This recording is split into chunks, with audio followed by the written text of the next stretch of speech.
अर्शिन अपार्टमेंटमध्ये चोरी झाली आहे। चांदीचे कॉइन रोकड लंपास करण्यात आली आहे। मोदी भागातील अर्शिन अपार्टमेंटमध्ये राहणाऱ्या अब्दुल काझी यांचं बंद घर फोडून चोरट्यानं चांदीचे कॉइन आणि रोकड असा एकूण 13,000चा मुद्देमाल चोरून नेला आहे। या प्रकरणी अब्दुल रहीम काझी यांनी सदर बाजार पोलीस ठाण्यात फिर्याद दाखल केली आहे। सदर बाजार पोलीस ठाण्यात फिर्याद दाखल करण्यात आली असून 12 मे रोजी अब्दुल काझी हे घरास कुलूप लावून बाहेर गेले असता यावेळी सकाळी 10 ते सायंकाळी 7 या दरम्यान चोरट्यानं त्यांच्या बंद घराचा कडी-कोंडा उचकटवून आत प्रवेश करत कपाटातील चांदीचे कॉइन व रोकड असा 13,350 रुपयांचा मुद्देमाल चोरून नेलाय असं फिर्यादीने म्हटलंय। फिर्यादीवरून चोरट्याविरुद्ध गुन्हा दाखल करण्यात आलाय। अधिक तपास हवालदार मोरे हे करीत आहेत।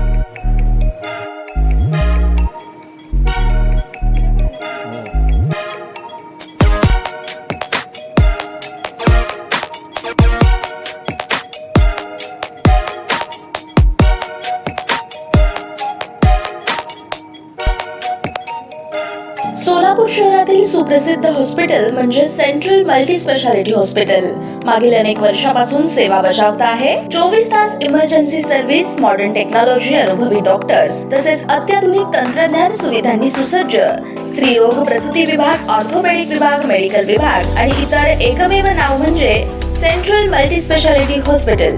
पत्ता गणेशपेठ शॉपिंग सेंटर, मंगळवार बाजार, सोलापूर। ताज्या बातम्या पाहण्यासाठी प्राईम महाराष्ट्र न्यूज चॅनलला सबस्क्राईब करा।